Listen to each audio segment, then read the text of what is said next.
Hong Kong, Shanghai banking corporation limited కొన్ని card సంబంధిత సూచనలను పాటించనందుకు 29.6 లక్షల రూపాయలు పెనాల్టీని విధించినట్టు ఆర్బీఐ శుక్రవారం తెలిపింది.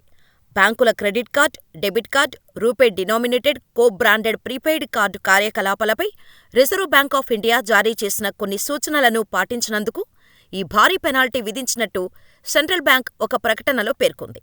ఆర్బీఐ సూచనలను పాటించటం, దానికి సంబంధించిన సంబంధిత కరస్పాండెన్సుల పర్యవేక్షక నిర్ధారణల ఆధారంగా బ్యాంకుకు నోటీసు జారీ చేయబడింది. ఎందుకు నిబంధనలు పాటించలేదో తెలపాలని హెచ్ఎస్బీసీకి ఆర్బీఐ వివరణ అడిగింది. దీంతో స్పందించిన బ్యాంకు వ్యక్తిగత విచారణ సమయంలో తమ వాదనలు వినిపించింది. అదనపు సమర్పణలను పరిశీలించిన ఆర్బీఐ హెచ్ఎస్బీసీపై ఆరోపణలు నిజమని గుర్తించి ద్రవ్య పెనాల్టీ విధించింది.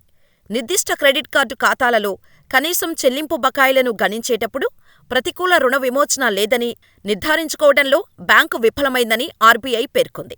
అయితే ఆర్బీఐ పెనాల్టీ చట్టబద్ధమైన మరియు రెగ్యులేటరీ సమ్మతిలో లోపాలపై ఆధారపడి ఉంటుంది.